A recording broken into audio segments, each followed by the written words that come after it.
Hello my dear friends, welcome to IMS Academy. How are you? So please let me know if the audibility and visibility is clear. Please let me know. So I hope that your preparation is going very good, and as you all know that yesterday we have started with the fundamental series. Thank you, Pragrat. So you know that yesterday we started with the fundamental series, and yesterday was the first lecture of SOM, that is the strength of material, subject, and we discussed about the basic concepts of stress. We discussed about the basic concepts of stress, right? So yesterday, quickly I'll give you an overview that what I did yesterday. Yesterday I introduced you that how sections are taken, external loadings are there, due to which internal disturbances takes place, and due to that internal disturbances stress gets developed. So the subject is all about studying about the internal disturbances, which we call as stress and strain. External loadings will be there. So what is the state of the stress or internal loadings at a particular point is what we are all concerned about. Then we saw that internal loadings may be primarily of four types, that is the normal stress, the shear stress, then the torsion and bending, right? After that we saw that what is the concept of stress, limit delta A tends to 0, del F by del A is called stress. Then how the formula came, sigma is equal to P by A. What is sigma? What is P? What is A? What is sigma? Average normal stress. What is P? P is the internal loading and A is the area. So all these things that I have cut, literally I have cut the planes and I have showed you that how in each planes, if I take a plane, there will be one normal stress and two shear stresses if we are considering the 3D. And after that finally we got the formula sigma equal to P by A. Now today we are going to start with, first of all, one question we will do, one basic question we will do.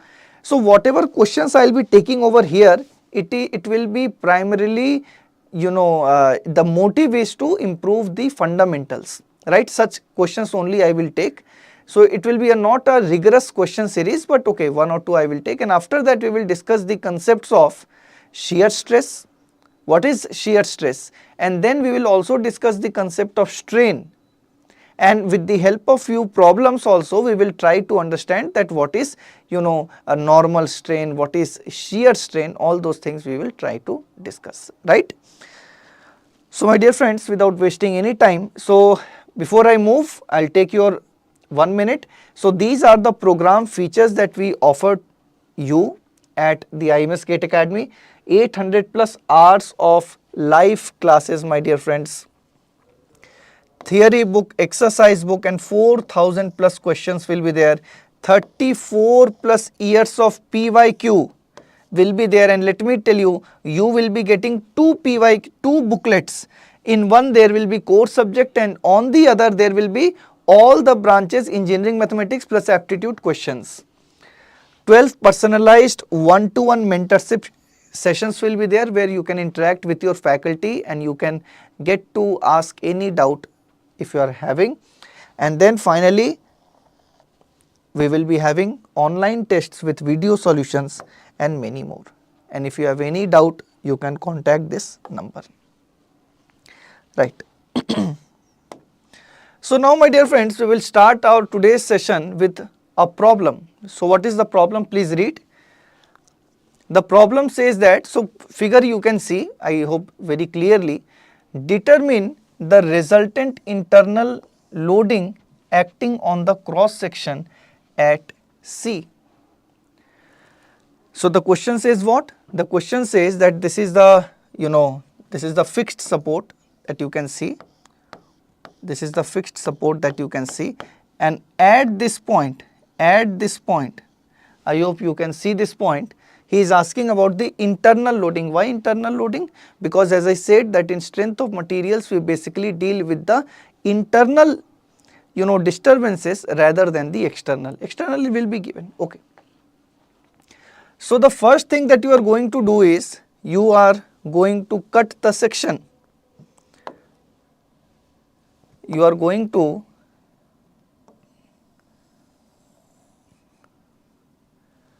cut the section.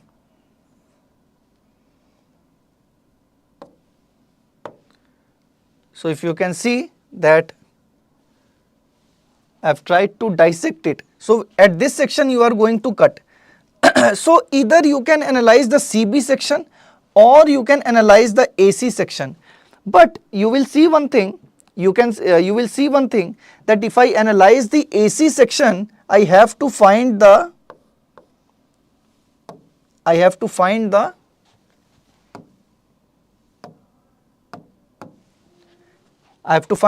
reaction support which is taking place at A. Now this I don't want to find.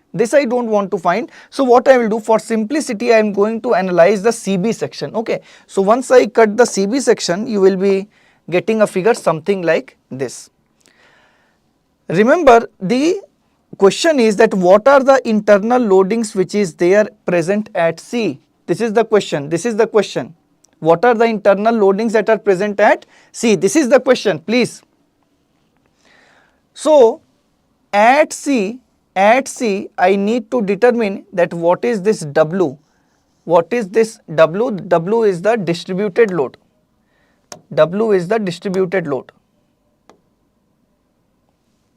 Okay. So how to find? So what I can do? I can apply symmetricity, that is 270 divided by, I can apply the concept of similar triangles over here, to 270 by 9 is equal to, let the loading at C, that is the distributed loading at C, be W. So I am writing here W, divided by concept of symmetricity 6. So therefore W is equal to 6 by 9 into 270, and finally I will be getting 180, and the unit will be Newton per meter. So as I said that it is, as I said that this W will be expressed in terms of force per unit length, so Newton per meter. Okay, mechanical world. The question is that we have to discuss the internal loadings that is taking place at the point C. Some stresses are there na mechanical world, some stresses will be there. So what are the nature of the stresses, that I am trying to find out. Clear? Pragyabrat, we are discussing at a cross section. Whatever stress and all we discuss, that we discuss at a cross section. Okay. Okay. So that is what, let us see. Okay, mechanical world, you have given a good answer. So W is the distributed load. Okay. So at the W is 180. Now if I ask you that I have to represent this by one single force, then what I need to do? If I have to replace this distributed load, and if I have to replace by one single force, then as I told you, what I told that it will be equal to the area, of the distributed loading. So what is the area of the distributed loading? The area of the distributed loading is half into 180, and what is the length? The length is 6. So this is coming out to be 540 Newton. So this is one single force. Which you can forget this. You can forget this distributed loading, and you can simply write 540 Newton. But the question is that, sir, where it is acting?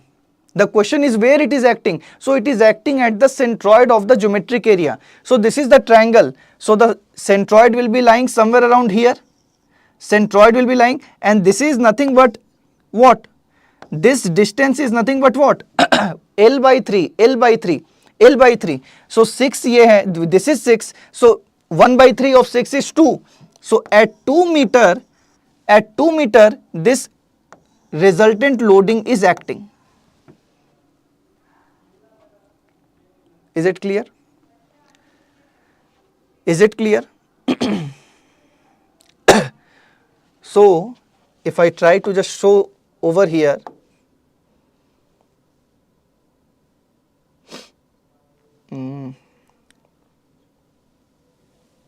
okay, let me draw over here.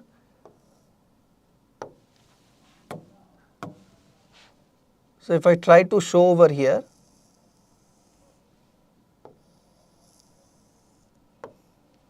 so over here 540 Newton is there. Now at this phase, this is the C, this is the C, this is the section C, this is the section C.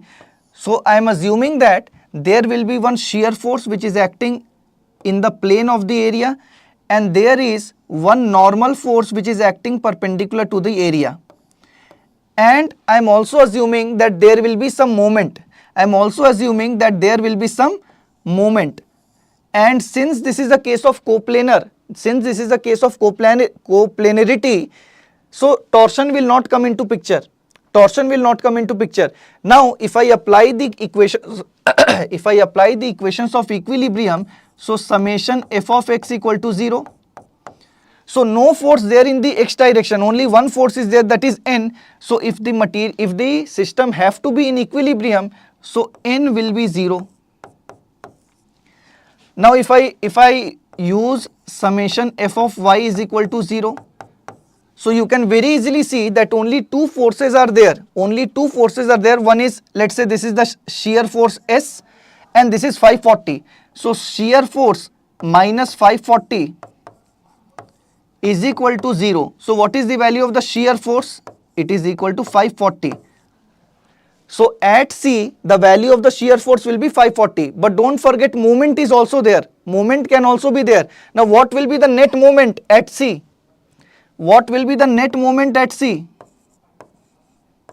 So clearly you can see that the value of the moment will be what?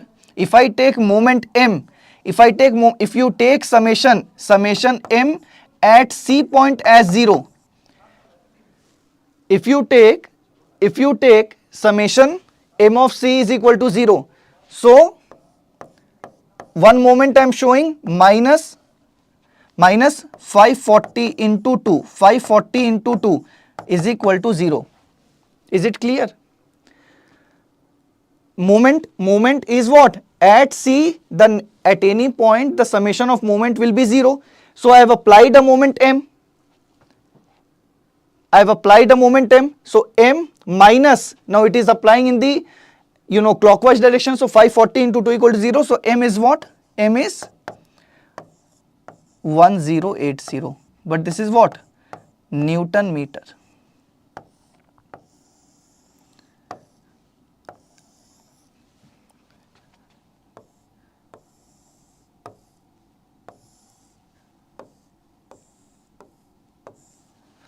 So what is the state of the internal loadings at point C? The normal reaction is 0, shear force is 540 Newton, and the moment is 1080 Newton meter. Is this thing clear? This thing you people are able to understand?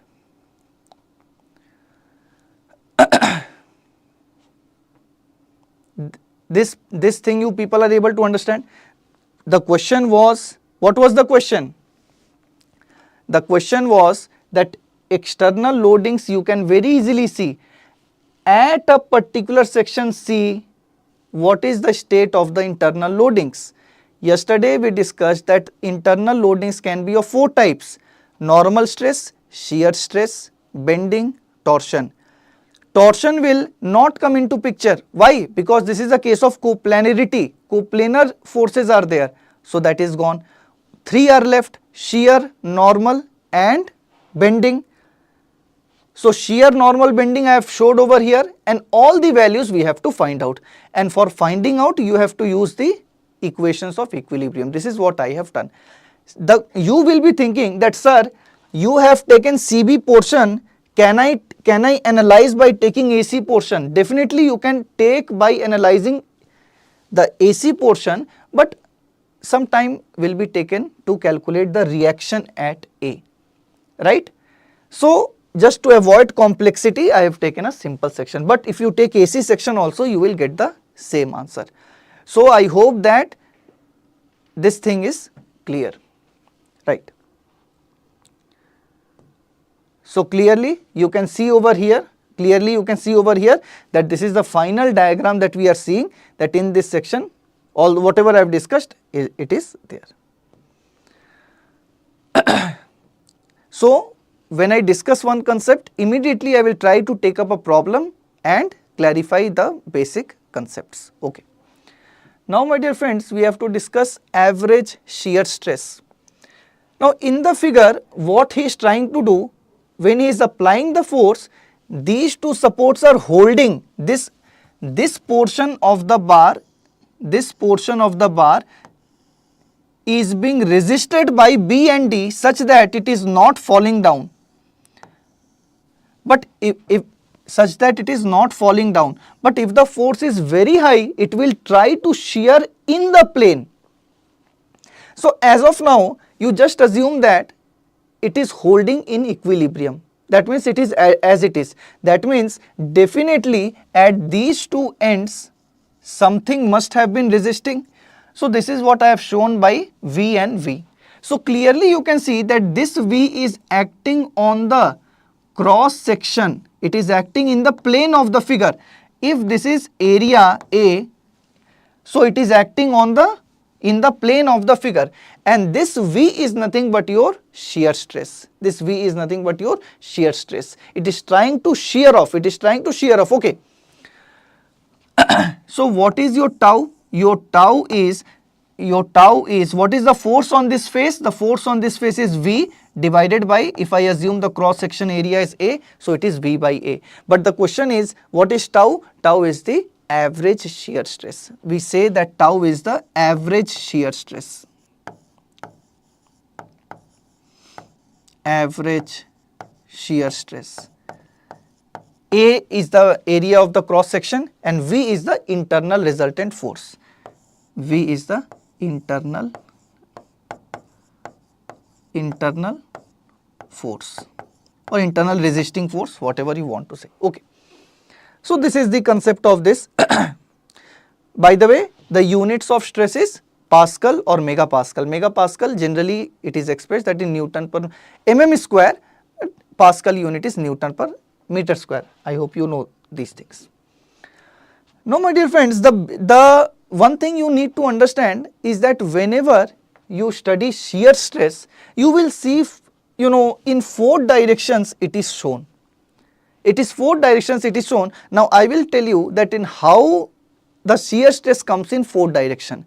Because just now when I was discussing, I told you that you apply the shear stress in the plane of the figure. So how this is developed in the 4 phases, this I will try to explain you. Okay. Now as of now, you forget that there is shear stress over here. You forget that there is shear stress over here. You forget that there is shear stress over here. You have only applied shear stress on this face. On this face you have applied the shear stress.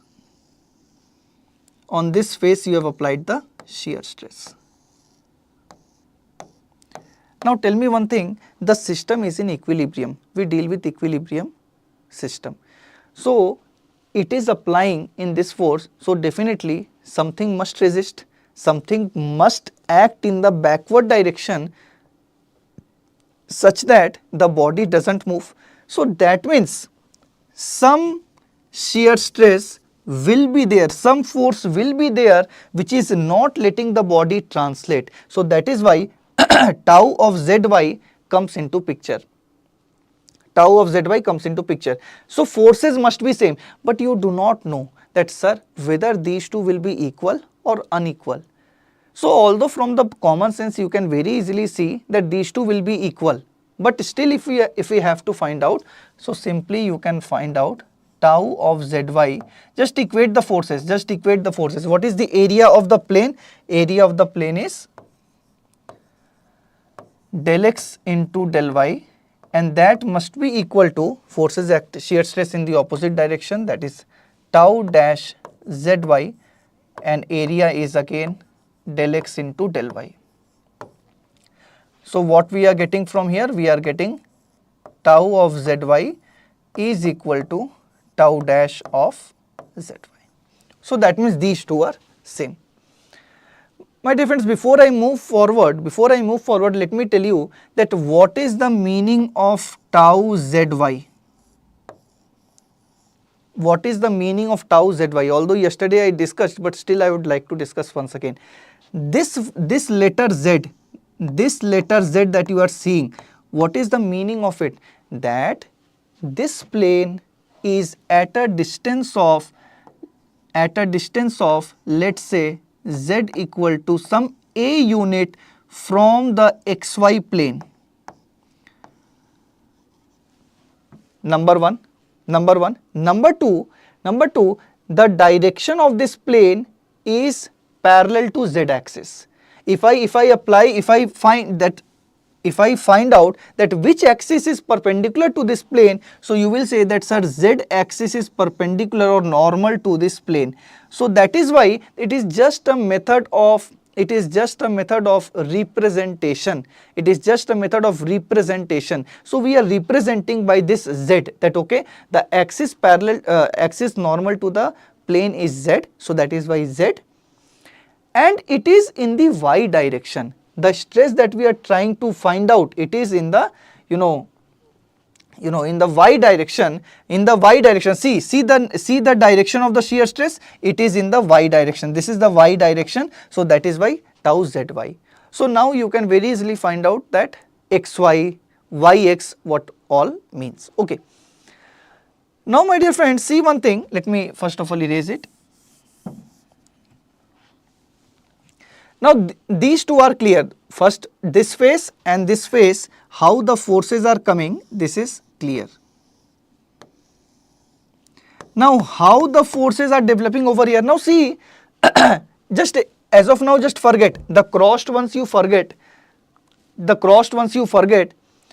This tau zy and tau dash zy is trying to create a clockwise movement on the figure, and the figure, if you know that if equilibrium has to be there, the net moment on the, there should be not any net moment equilibrium must be there. Net moment acting on the body should be 0. So that means to counter this clockwise moment, anti-clockwise moment should also come into picture. So anti-clockwise moment is developing. First it has developed over here. It can be here also, I am not saying that.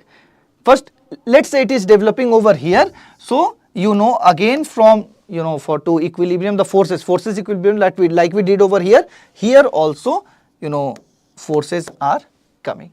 So that is clear, to maintain the moment equilibrium. All these things are fine. Now let me erase it. Now you know that how these are coming.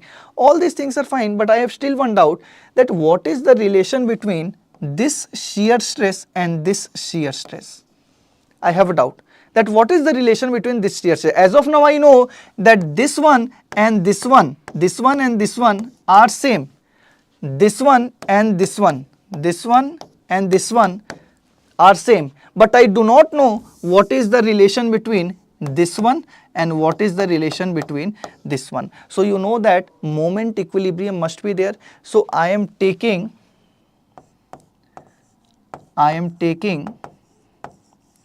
moment about x-axis. I am taking moment about x-axis. So clearly this force and this force is passing through x-axis, so the net moment for these two forces will be 0. But what about this one and this one? So tau zy, that I am taking moment for this upper wala, this force, to tau zy, what is the area? Area is del y into del x, and what is the perpendicular distance from x-axis? That is del z. must be equal to the moment due to this one. So that is nothing but tau yz. Let me remove it, erase it, then only you can see tau yz. Tau yz, and on which area it is acting? Del x into del z. And what is the perpendicular distance? For moment, force into perpendicular distance must be there. So the distance is del y. So clearly you can see that del x, del y, del z will be cancelled, and we are left with tau zy is equal to tau yz. So here you noted that this is equal. Now again you are seeing that these two are equal. So that means all the four shear stresses are equal. All the four shear stresses are equal, and this is called the complementary property of shear. This thing is known. That means if I have to represent in one single figure, that means all the tau, all the values are tau, all the values are tau. So this is known as complementary property of shear.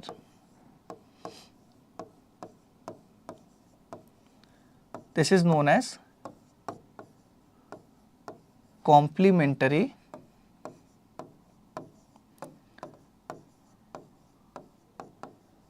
property of shear. Okay. So this shear stress equilibrium, I hope that this thing is clear to you, right? I hope that this thing is clear to you. Okay. Now my dear friends, let us learn the concept of strain. See my dear friends, when you apply some external loadings, there will be deformation. There will be deformation. After that, stress gets developed. So stress calculation we have seen till now, that what are the different types of internal loadings and how to calculate normal stress, how to calculate shear stress, this much we have understood. But there will be deformation. So there must be some parameter for measuring the deformation, and the name of the parameter is strain. So what does basically strain does? It measures your deformation in the body. Okay. Now there are basically two types of strain that we will study over here. One is the normal strain and one is the shear strain. And how to calculate all those strains we are going to discuss in the next 10-15 minutes, right? So before I start speaking, I would want you to see the difference between undeformed body and deformed body. I want you to see the difference between undeformed body and deformed body. Clearly you can see that in the undeformed body, let's say I am considering about a line segment. I have drawn a line segment within the body and I am trying to measure its deformation. Okay, so this is the undeformed body, and over here after deformation clearly you are seeing that some curve is developed. That means some deformation has taken place, right?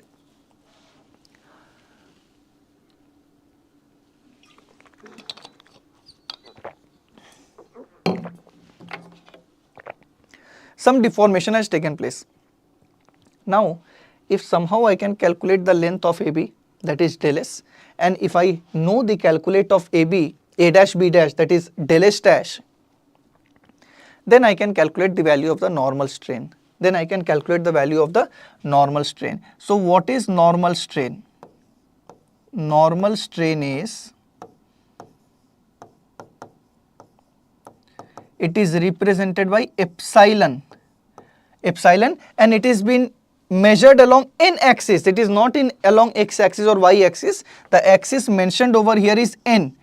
So I have to write epsilon n, and that is equal to change in length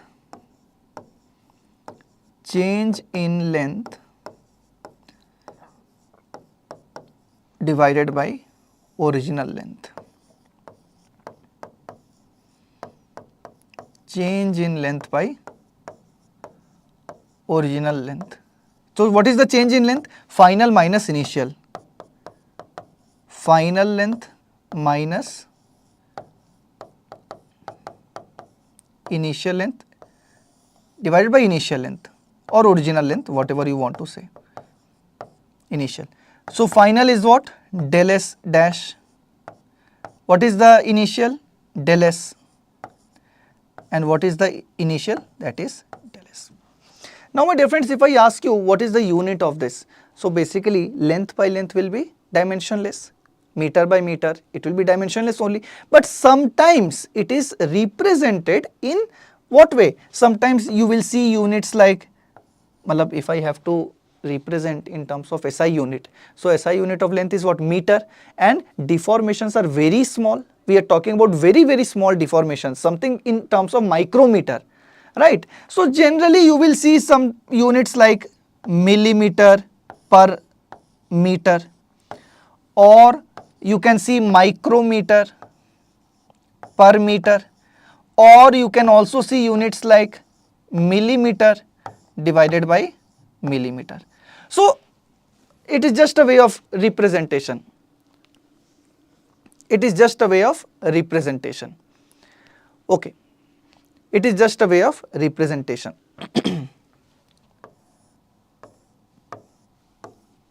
It is just a way of representation. Now, okay, Atul is asking, sir, stress comes only if strain is there. See, whenever some resistance is there, whenever some body is trying to resist, Atul, whenever body is trying to resist deformation, stress comes into picture. If it does not resist, then stress will not come into picture. For example, if I heat a body and it will be elongated, for example, I am leaving the body to expand freely if I am heating, so strain is there. But if I have left the body to expand freely, will stress come into picture? No. So stress will come into picture whenever resistance is there, whenever resistance to deformation is there. Is it clear? I hope I am clear. Okay. So now let us move to the concept of shear strain. Now let us move to the concept of shear strain. Now my dear friends, see one thing, see the concept of shear strain. I have taken at a point A, I have drawn two perpendicular lines. Please, this is very important regarding the concept of shear strain. At a point A, I have drawn two perpendicular lines. XY axis are not there. XY axis is not there. Then I am taking two perpendicular T and N. I am taking. Okay. Now let's say originally I have taken two perpendicular.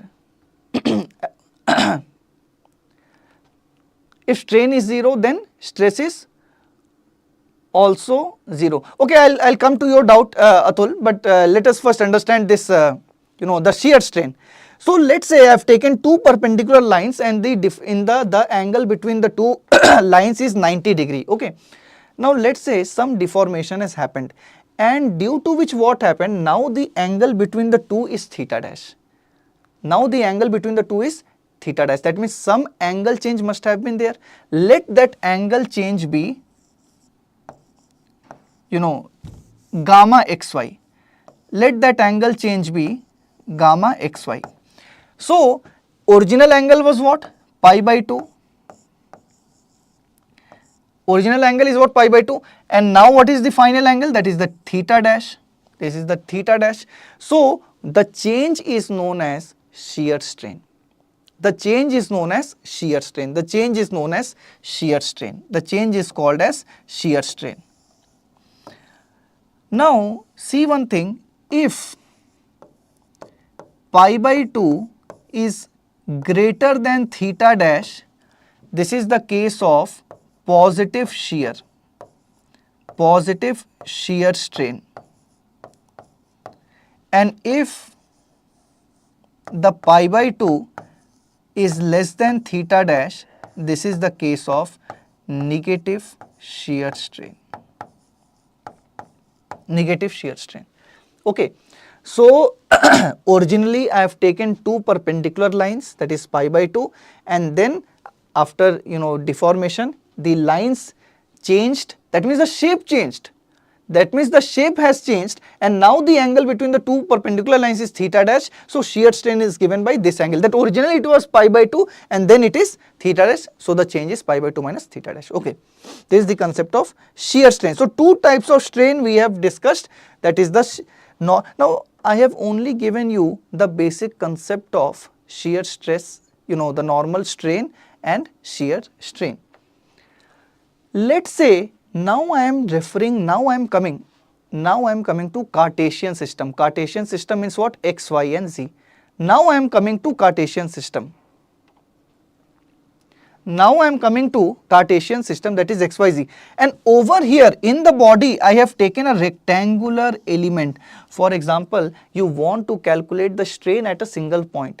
So what I will do, for representing one point, initially I have to search at different planes. So for that I am taking a rectangular element. The element that I have taken is rectangular element.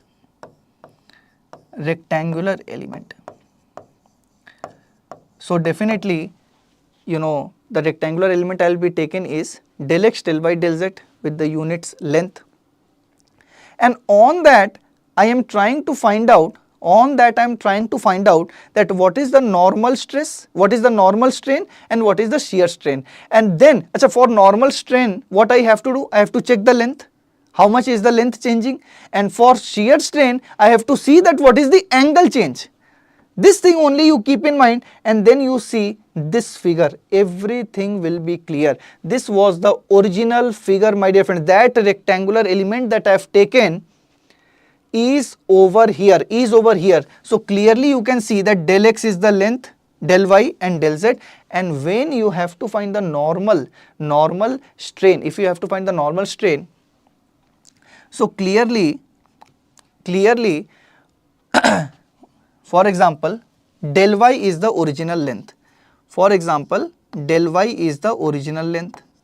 And now the final length has become del y dash.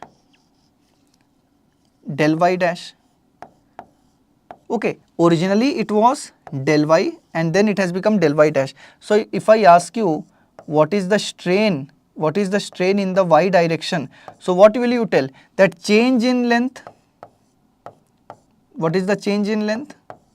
Divided by original length. So if I have to find del y dash, it is what? Epsilon y del y plus del y. So I can write this as 1 plus epsilon y into del y, and this is what is written over here. So similarly you can get the normal strain in this, normal strain in x direction, normal strain in z direction, and for the angle change you can clearly see that pi by 2. So what did we learn? We learned that the formula for shear strain is in any plane xy, pi by 2 minus theta. So new angle theta dash will be what? New angle theta dash will be pi by 2 minus gamma xy. So this is just for the xy plane. So clearly you can see that pi by 2 minus gamma xz, since it was x and z plane.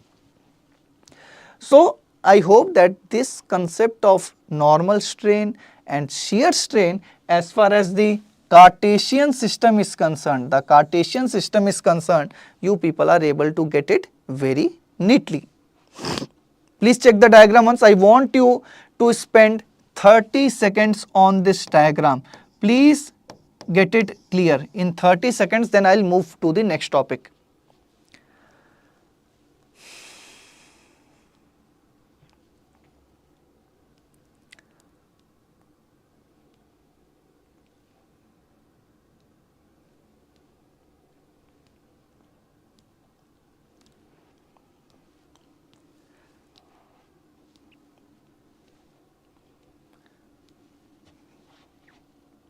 Any doubt? Okay, so let me proceed. Now my dear friends, before I go to the next question, before I go to the next topic, I have, as I told, that I will be trying to discuss one very good fundamental question after each topic, right? Just so that the concepts are cleared.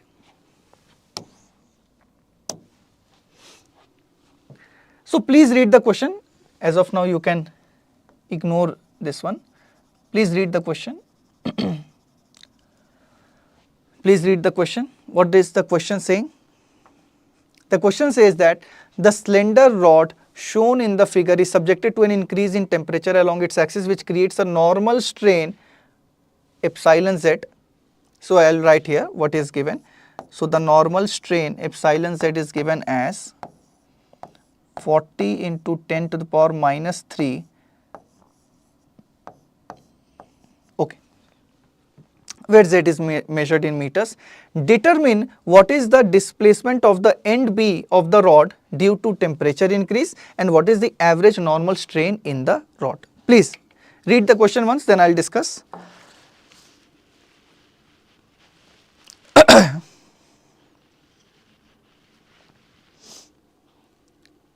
Please read the question once, then I will discuss.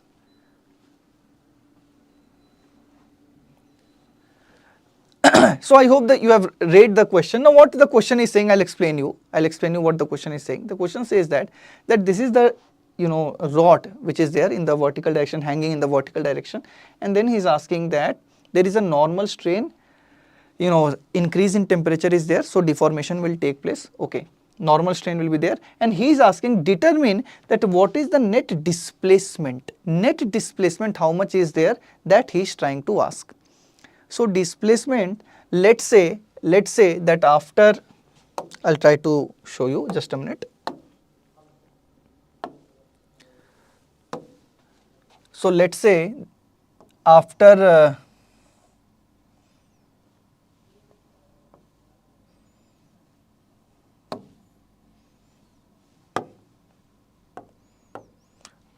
so after the elongation, after the deformation, this is the final length. So the deformation will be only equal to this, na? So the deformation will be only this much. After elongation, the new length will be, let's say, A dash and B dash. It has expanded. So the net displacement, the final displacement will be only this much, na? This much. Only this much. Only this much is the displacement. This is the displacement. This is the displacement. So for that I need to calculate the new length. Once I calculate the new length, then only I will be able to subtract it and I will be getting it. Okay. So what is the new length? What is the new length? So for that strain is given. But one thing you have seen, that strain is not constant, it is changing with length. That means over here the strain might be different and over here the strain might be different. Clearly you can see that there is a difference in strain. That means I cannot take one single value, and whenever something changes with respect to a parameter, we use the concept of integration. Okay, and for integration we take a strip, we take a elemental, we take a element, one element, a small elemental length of the figure, and then we analyze over there. So let's say I am considering this one, this element I am taking into account. Let's say I am taking this element into account, and the length of this element, so let me show you over here, I have taken this element into account.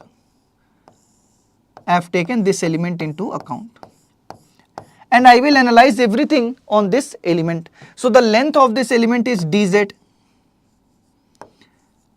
So if I increase its temperature, now let's say that it has become dz dash. Now let's say that it has become dz dash.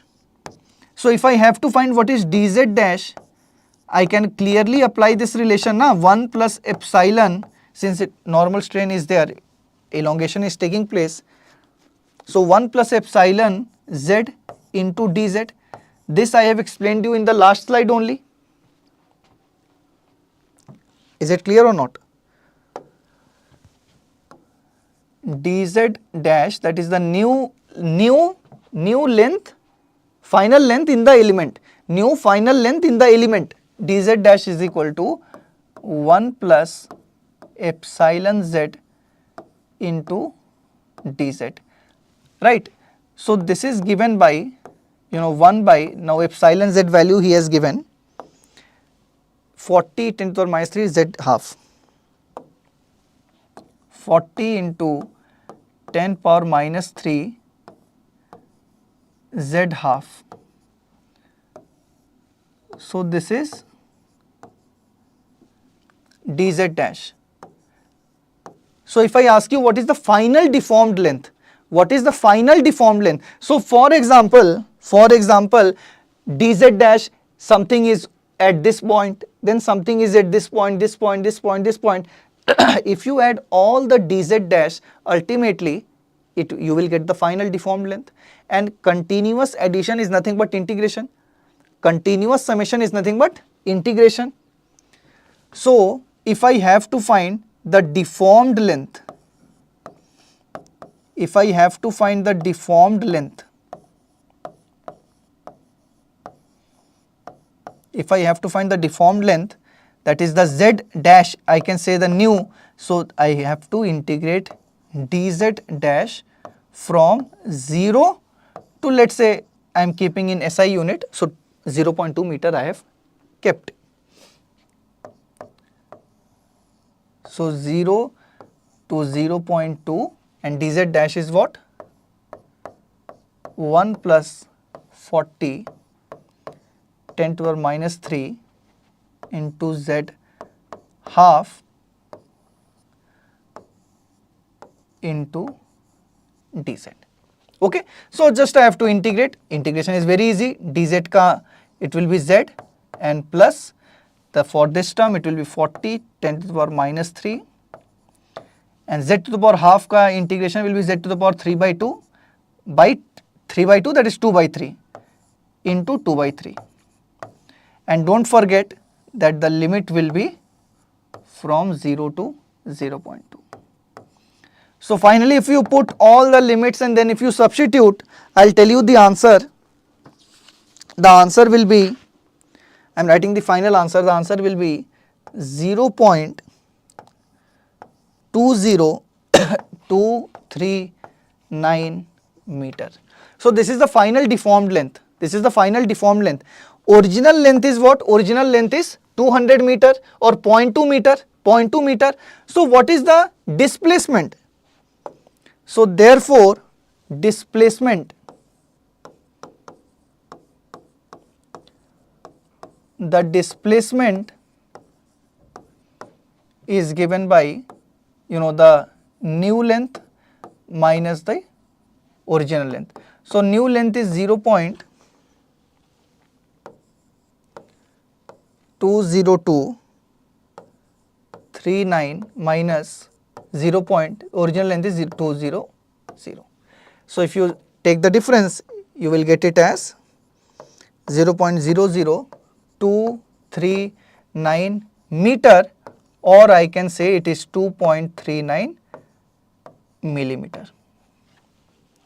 Okay, and in the final part he has asked what is the average normal strain. The second part, one is there, number A, sub part A of this question we have solved, and what is the sub part B? The average normal strain in the rod.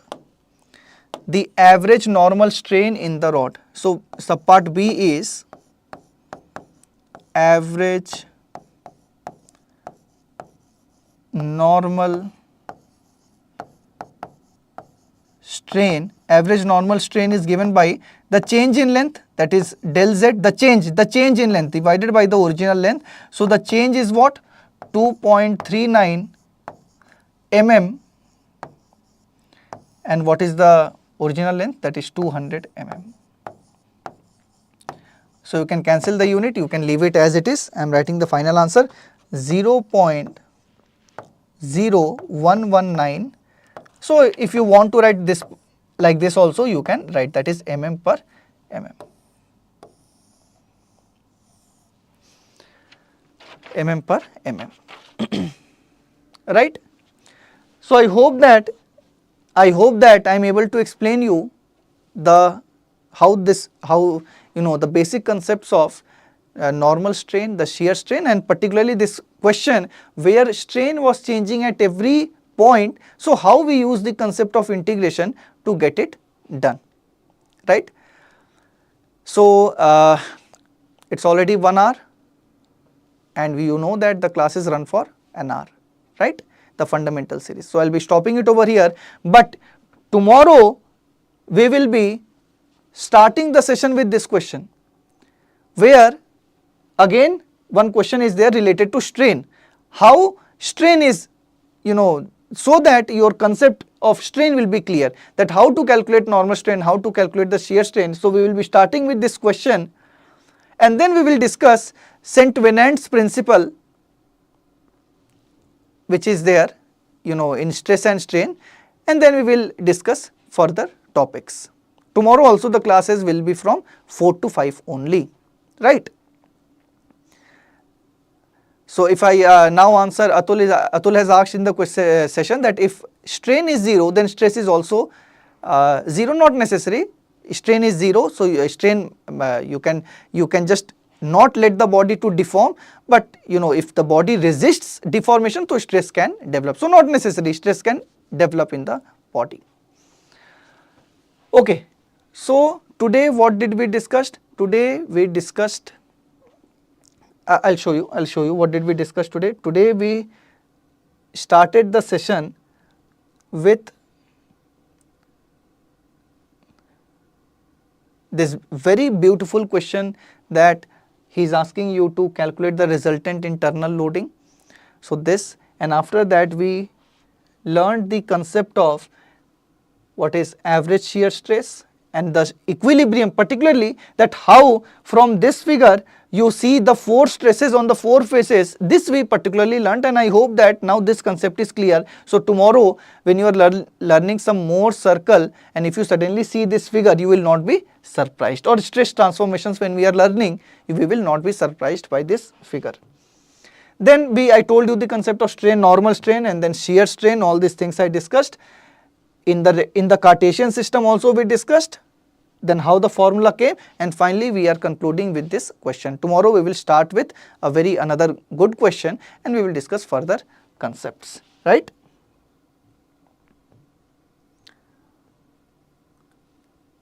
So as I said, if you are interested in our, if you want to join us, you can, or at least if you want to know about the courses, you can definitely call on this number, where, and what are the courses features: 800 plus hours of classes, theory book, exercise books will be there, 34 plus years of gate questions, 1-to-1 sessions, 130 online tests, and many more such things. So with this I end the session. I hope the 2 classes that I have taken, you have definitely gained something, and if you are liking the classes, you can share it with your friends, or if any doubt is also there with the sessions, you can definitely comment on the chat box, and I will personally reply you, right?